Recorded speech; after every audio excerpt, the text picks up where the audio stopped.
neste momento, Deus, através desta emissora, leva até você mais um programa de fé, com hinos, orações e uma palavra poderosa a seu favor. Fé para vencer o mundo. Somente crer, somente crer, tudo é possível. Somente crer, somente crer, somente crer, tudo é possível. Somente crer.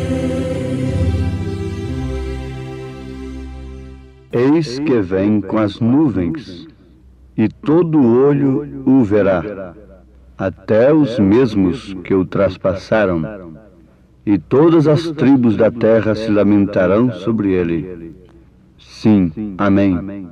Eu sou o Alfa e o Ômega, o princípio e o fim, diz o Senhor, que é, e que era, e que há de vir, o Todo-Poderoso.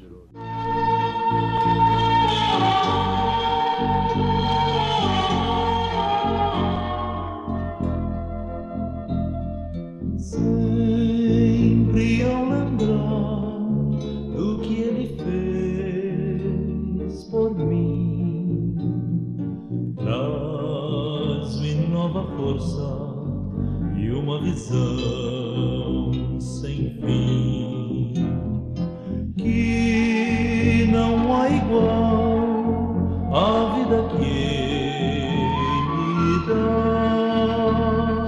Dia a dia a vida a ele dedicar,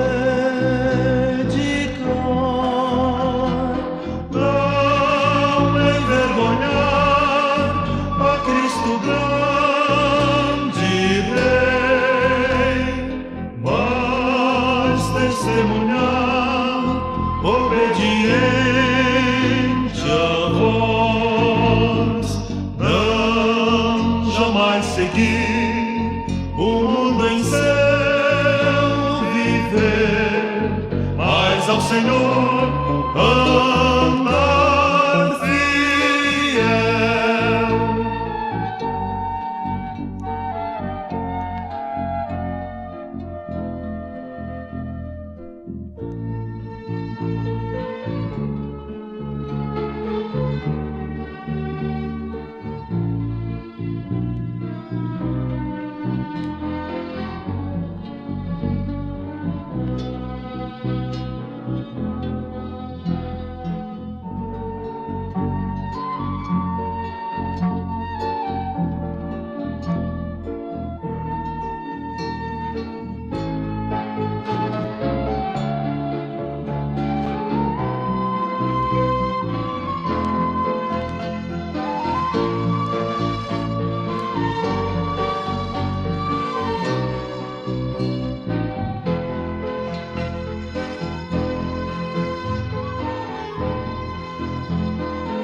Sempre ao lembrar do que ele fez por mim,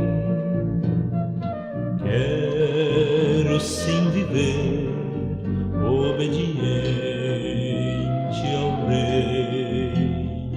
Ele é meu Senhor, meu guia e protetor.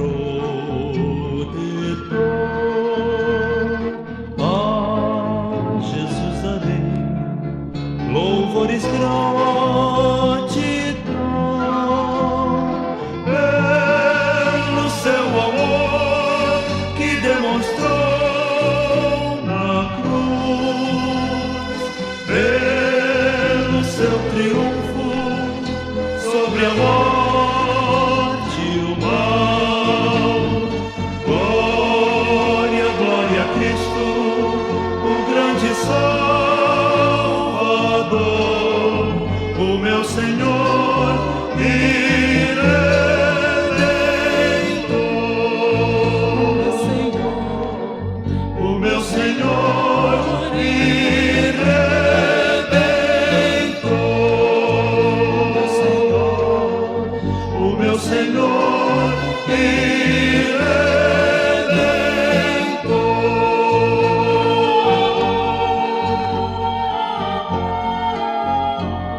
Eis que vem com as nuvens, e todo olho o verá, até os mesmos que o traspassaram, e todas as tribos da terra se lamentarão sobre ele.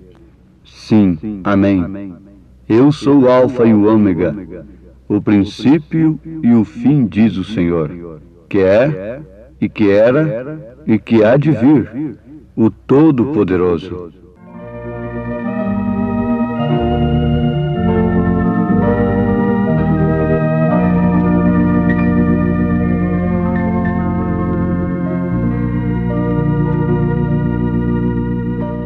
Que beleza de escritura! Quando um homem pega a escritura de uma grande fazenda em suas mãos, devidamente registrada, sem problema algum, ele diz: aqui está a fazenda em minha mão. Ou de uma casa, uma propriedade, não é? De muito valor. Não há coisa melhor do que ter a escritura registrada na mão. E que escritura maravilhosa está ao alcance de todos os filhos de Deus. É a Bíblia Sagrada, registrada no cartório divino, sob o selo de Deus, sob a palavra que não falha. É um título de propriedade definitivo. Eis que vem com as nuvens, e todo o olho o verá, até os mesmos que o traspassaram, e todas as tribos da terra se lamentarão sobre ele. Sim, amém. Eu sou o Alfa e o Ômega, o princípio e o fim, diz o Senhor, que é, e que era, e que há de vir, o Todo-Poderoso. Apocalipse, capítulo 1, versículo 7 e versículo 8. Temos lido na Escritura registrada pelo próprio Deus, selada pelo Espírito Santo. Amados, não há coisa que mais nos consola nestes dias do que sabermos que temos crido num Deus que não está indiferente às nossas lutas, às nossas dificuldades. Existe uma classe de ateus, eles não negam propriamente a existência de Deus, mas eles dizem que Deus é tão grande e está tão longe de nós, e que criou, na verdade, a terra e os homens, mas não toma conhecimento da existência do homem.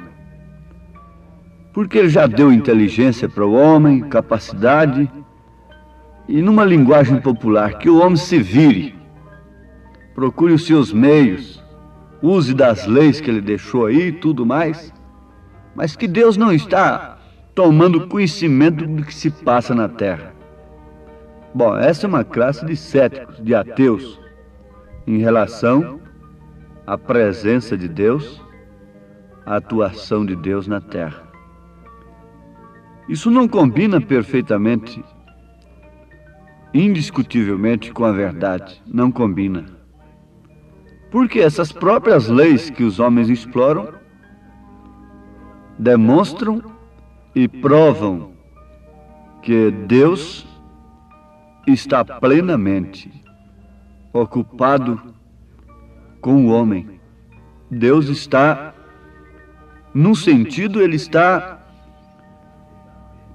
assim inteiramente voltado para o homem.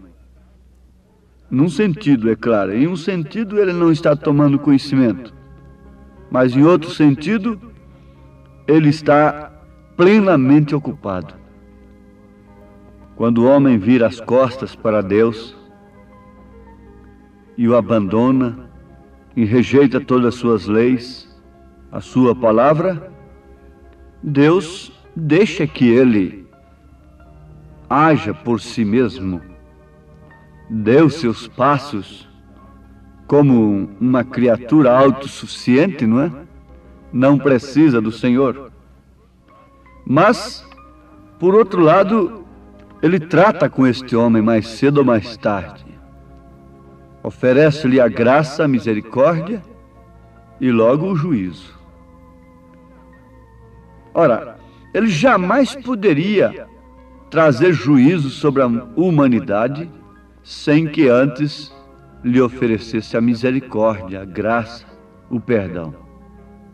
Então, a vinda de Jesus Cristo prova perfeitamente que Deus não deixou a terra e o homem lá no princípio, lá no Éden, não.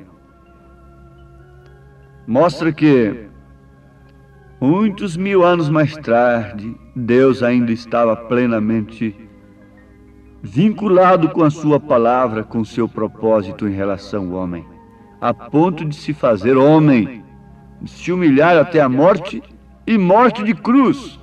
Como podemos dizer que Deus não está ocupado com o homem? Perfeitamente. Agora, tudo tem o seu tempo, tudo tem a sua hora. Não há coisa melhor do que sabermos que Deus se ocupou com os fiéis do passado e esteve com eles até mesmo nas arenas, nas agruras, na morte cruel que eles enfrentaram, nas fogueiras. Isto é sublime, isto é maravilhoso. Deus não se fez indiferente para com aqueles que creram nele, embora o homem diga: mas como foi que ele permitiu que aqueles cristãos morressem de tal maneira? Um crítico alemão escreveu, criticando o profeta desta era, dizendo: como pode esse Brana pregar um Deus tão fanaticamente, um Deus que ficou com os braços cruzados enquanto seus fiéis eram levados para as arenas, tragados por leões e sendo queimados em fogueiras, e esse Deus ficou indiferente? Não é engano. Se Deus não estivesse naquela gente, aquela gente não enfrentaria a arena, não enfrentaria a fogueira, de maneira alguma. Nós sabemos que quando Deus mandou Abraão para aquela guerra com aqueles reis, ele foi com Abraão. Quem venceu foi Deus. Quando ele mandou a Moisés, ele foi com Moisés. Quando ele mandou a Jesus, ele veio em Jesus. Isso é profundo. Jesus disse: o Pai quem me enviou. O Pai me enviou, mas o Pai o enviou como uma segunda pessoa, e ele, o Pai, ficou lá em cima, como uma pessoa distinta do Filho? Para começar, meus ouvintes, guardem, isso é um parêntese apenas. A Trindade de Deus não é composta. A Trindade de Deus é simples. Toda unidade composta é imperfeita e Deus não é imperfeito. Você não pode crer em Deus Pai, Deus Filho, Deus Espírito Santo. A Trindade de Deus não é Deus Pai, Deus Filho, Deus Espírito Santo. A Trindade de Deus é Pai, Filho e Espírito Santo. Pai é Deus sobre nós. Filho é Deus conosco. Espírito Santo é o mesmo Deus em nós. Então aí está a razão. Quando Deus mandou a Jesus, ele veio em Jesus. Jesus disse: o Pai que está em mim é quem faz as obras. E o próprio Deus disse: tu és meu Filho amado em quem tenho o prazer de habitar. E Jesus disse: quem vê a mim vê o Pai. É unidade simples. Você não pode falar: quem vê a mim vê a minha esposa. Mas Jesus disse: quem vê a mim vê o Pai. Então ele mandou a Jesus e veio em Jesus. E Jesus, por sua vez, nos mandou os seus apóstolos e veio nos seus apóstolos. Mandou a sua igreja e veio na sua igreja. A razão pela qual essa igreja entrou nas arenas, nas fogueiras, sem negá-lo, foi pelo simples fato dele estar neles. Foi lá dentro da fornalha 7 vezes mais aquecida que Deus se manifestou, que Nabucodonosor ficou sabendo que os 3 mancebos não estavam sozinhos. Oh, isso é tremendo, isso é maravilhoso, isso é glorioso. Isso nos faz vibrar a alma, como cristãos que somos.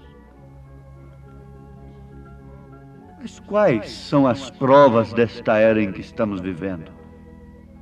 Veste-se como bem entende, fala-se como bem entende, pensa-se como bem entende, pratica tudo o que bem entende, mulheres e homens ao mesmo tempo. Qual seria a prova deste dia?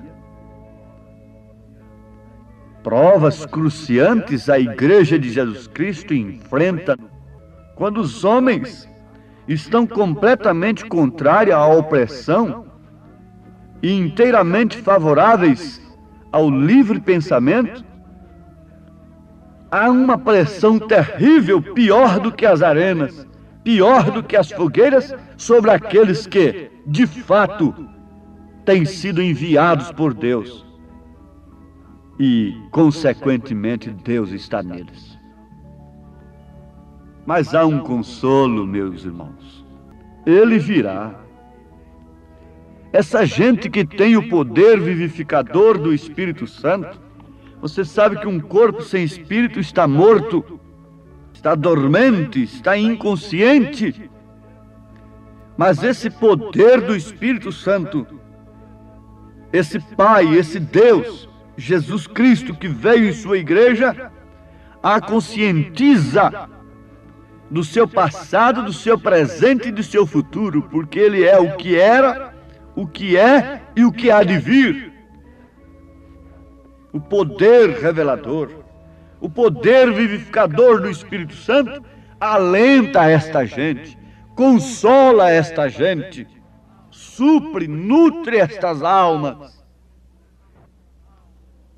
Vejam só, foi o poder vivificador que veio a João quando ele se pôs de pé e viu o fim desde o princípio. Foi também esse poder vivificador que encheu a Isaías e ele se pôs de pé e ver o milênio. O milênio, isso há 700 e tantos anos antes de Jesus vir. Ele viu a virgem que concebeu.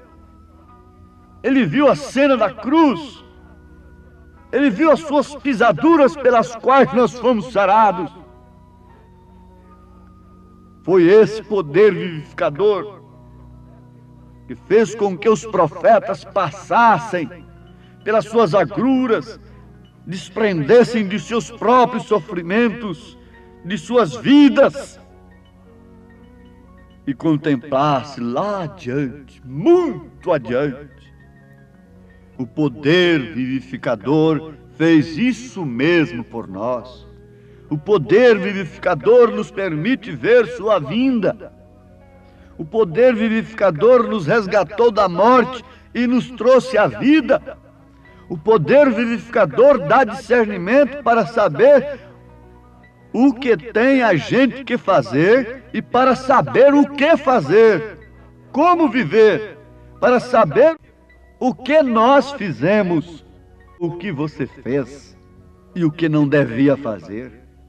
E o que devia fazer, como também esse poder vivificador mostra para nós o que nós seremos. Nós seremos como Ele, se somos no presente como Ele. Quando Ele estava aqui, Ele estava desprezado. Ele estava aqui desprezado. Então, se nós somos como Ele no presente, nós seremos como Ele no futuro também. O poder vivificador nos dá todas estas coisas. Nosso Senhor Jesus Cristo estava tão cheio do poder vivificador que Ele foi todas estas coisas em um. Ele foi tão cheio do poder vivificador que Ele podia ser o alfa e o ômega, o princípio e o fim. Que Ele pôde ser Filho de Deus, tanto curando os doentes, tanto no momento quando o povo queria fazê-lo rei, quanto na hora da ignominia, da solidão, da angústia, do sofrimento. Os profetas de Deus, no passado foram profetas de Deus, tanto na hora em que os reis lhes estavam tratando bem, quanto na hora que eles se revoltavam contra eles por causa da palavra. Nos calabouços, nas cadeias, errantes, nos martírios, nos sofrimentos, eles eram profetas de Deus. Não nos banquetes apenas. A igreja de Jesus é a igreja de Cristo. É o corpo de Cristo que não fica na sepultura, porque o poder vivificador não deixa. Paulo falou à igreja passando pelo seu sofrimento e dizendo que as lutas, os sofrimentos, o vitupério do tempo presente não é para se comparar com a glória futura que em nós há de ser revelada. Paulo não foi daqueles pregadores que ficaram ali somente como aqueles que estavam ao lado de Marta e Maria chorando a morte de Lázaro. Não. Paulo passou pelo sofrimento da igreja e a mostrou glorificada. Jesus passou pelos choradores e foi lá e deu o poder da ressurreição. Que o Senhor vos abençoe, meus ouvintes, para conhecerem a Escritura no registro de Deus, vivificados pelo Espírito Santo, para saberem quem é aquele que era, que é e que há de vir. Em nome de Jesus, recebam esta bênção. Amém.